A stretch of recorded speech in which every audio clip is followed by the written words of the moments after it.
আসসালামু আলাইকুম। সবাই কেমন আছেন? আশা করি সবাই ভালো আছেন, সুস্থ আছেন। আলহামদুলিল্লাহ আমি ভালো আছি। শিমুর লাইফ স্টাইলে সবাইকে জানাই স্বাগতম। সকালবেলা উঠে গেলাম, মেয়েদের কাজ তো একটাই, সকালে উঠে নাস্তা রেডি করো সবার জন্য। তো মেয়েকে আগে নাস্তা রেডি করে খেয়ে নিল মেয়ে। তো মেয়ে চলে গেল স্কুলে। তারপর মেয়েকে বিদায় দিয়ে আমার নিজের কাজে আমি লেগে পড়লাম। এখন দেখেন কি কি কাজ করি। আমি দেশের বাড়িতে থাকি, তো আপনাদের সাথে শেয়ার করব। যাই হোক, মানুষের একটা শখের জিনিস থাকে, তেমন আমার একটা শখের খামার আছে, তো আপনাদের সাথে শেয়ার। আমি অল্প থাকতে একটা মোরগ দিয়ে শুরু করেছি, ইনশাল্লাহ এখন আলহামদুলিল্লাহ আমার অনেক মোরগ আছে আর মারাও গিয়েছে। যাই হোক, সবাই দোয়া করবেন আমার জন্য। এই দেখেন, আমি সকালবেলা আগে মেয়েকে বিদায় দিয়ে স্কুলে পাঠিয়ে এখন এই যে মোরগদেরকে আদার দিতে আসছি, মানে খাবার দিতে আসছি। এই যে আপনাদের সাথে শেয়ার করছি। তো আমার ভিডিওটা যদি ভালো লাগে একটা লাইক, কমেন্ট, শেয়ার, সাবস্ক্রাইবার করে দিয়ে এই শিমুর লাইফ স্টাইলে থাকবেন আশা করি। এই যে দেখেন, তো আগে আমি গরু ঘরটা পরিষ্কার করব। আসলে সব মেয়েরা তো বাবার বাড়িতে কিছু করে না, শ্বশুর বাড়িতে করতে হয়। যারা আদরের সন্তান, তারা যতই আদরের সন্তান হোক না কেন, স্বামীর বাড়িতে আসলে সব কিছু করতে হয়, যারা বাবার বাড়িতে করেন নাই। আমি কিন্তু কখনো এসব কাজ করি নাই। এখন শ্বশুর বাড়িতে আসার পর আমি সব কাজ পারি। আমি আগে পারতাম না, যখন নতুন নতুন বিয়ে হয়েছে তখন আমি কিছুই পারতাম না। আস্তে আস্তে আমি এখন সব শিখে গিয়েছি। এই যে দেখতেছেন গরুটা, আমি কিন্তু আগে অনেক ভয় পাইতাম গরুকে, এখন গরুকে ভয় পাই না, এখন সব শিখে গেছি। তো আপনারা দোয়া করবেন আমার যেন শরীরটা ভালো থাকে। আমি কিন্তু আগে অনেক শুকনো ছিলাম, এখন আমার রোগ ধরা খাইছে, অনেক অসুস্থ আমি। যাই হোক, অসুস্থ হলো, স্বামীর কষ্ট বোঝা লাগবে। তো স্বামীর কষ্ট বোঝা লাগবে, কারণ আমার স্বামীর কোনো ভাই কেউ নাই, ওনারা এক ভাই এক বোন। তো আমিও একলা, ওনার কোনো ভাই নাই, আমি ঘরে দিয়ে একলা বউ। যাই হোক, আপনাদের কাছে আজকে কিছু কথা শেয়ার করব, তো আপনারা পুরো ভিডিওটা দেখতে থাকবেন। সবাই বলে আমি রাত্রে লাইভে আসি, আমি কেন কথা বলি না। আসলে কিভাবে কথা বলবো, আমি ঘরের কেউ জানে না যে আমি ইউটিউবের কাজ করি। আমার আগের চ্যানেলটা নষ্ট হয়ে গেছে আমার ভুলের কারণে।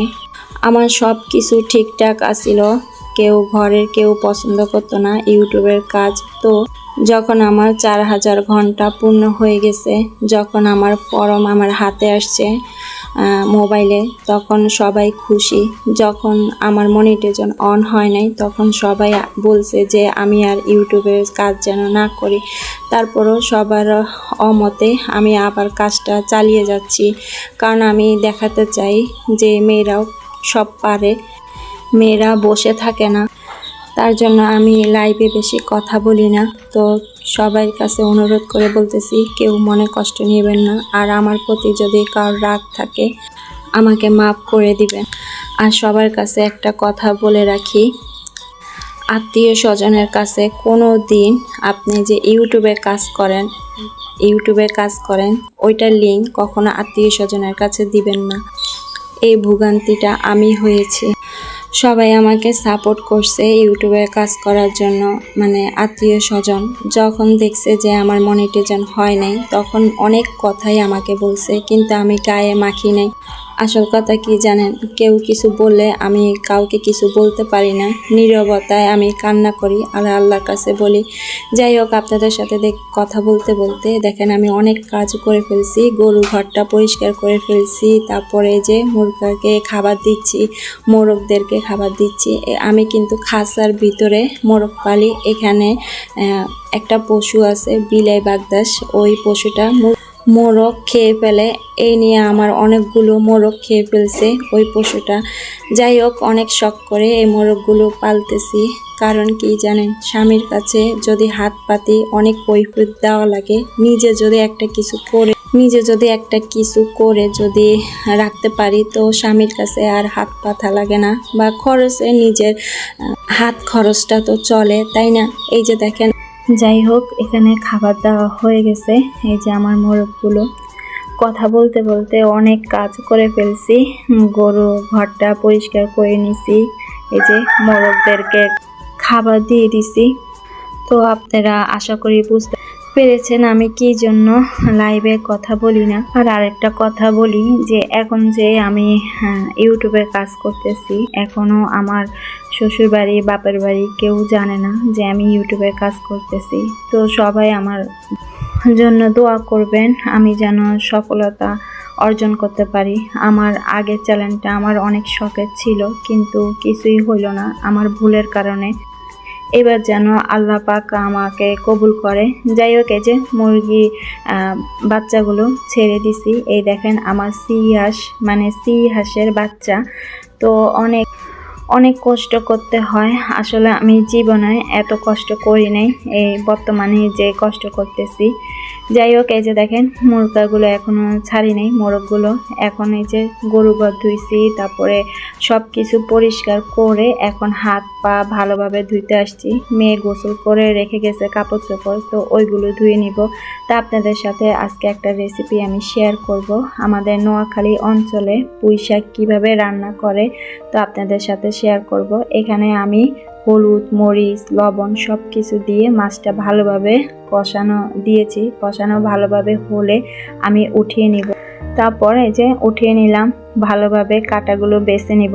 এখানে ডাটার সাথে আমি আলু দিছি, এই আলুগুলো দিয়ে দিব। যে মশলাগুলো কষানো হয়েছে, এখন ডাটার সাথে আমি মুসুরির ডাল দিয়ে দিব। মুসুরির ডালটা আমি ভালোভাবে ভেজে নিছি। এই যে দেখেন কত সুন্দরভাবে ভাজা হয়েছে। এখন আমি এই যে ডাটার সাথে দিয়ে দিব। মুসুরির ডালটা আমি ভালোভাবে ধুয়ে তারপরে এই যে ডাটার সাথে দিয়ে দিব। এভাবে আমাদের নোয়াখালীতে রান্না করে, আপনারা কিভাবে রান্না করেন অবশ্যই জানাবেন। এই যে দেখেন আমি মাছের কাঁটাগুলো বেছে এখন এই যে দিয়ে দিব ডাটার সাথে। আর মরিচ একটু বেশি করে দিলে ভালো হয় শাকের সাথে। এখন দেখেন আমি মরিচ একটু বেশি দিয়েছি। আর আমার শ্বশুরবাড়িতে এই পুঁই শাকটা অনেক পছন্দ করে। আসলে মজা করে রান্না করলে যে কোনো জিনিসের স্বাদ লাগে। যাই হোক, এই যে দেখেন এখন সব কিছু ভালোভাবে কষানো হয়ে গেছে। এখন আমি পুঁই শাকটা দিয়ে দিব। এই যে পুঁই শাকটা দিয়ে দিচ্ছি। পুঁই শাকের পাতাটা পরিমাণ অনেক বেশি, দেখেন আমি একটুও পানি দিই নাই, পানি বের হয়েছে। এখন এই যে নারকেল দিয়ে দিব। শাকটা একটু ভালোভাবে কষানো হলে তারপরে এই যে আমি নারকেল দিয়ে দিব, নারকেল বাটা দিয়ে দিব, তারপর মাছের মাথা লেজ তারপরে দিয়ে দিব।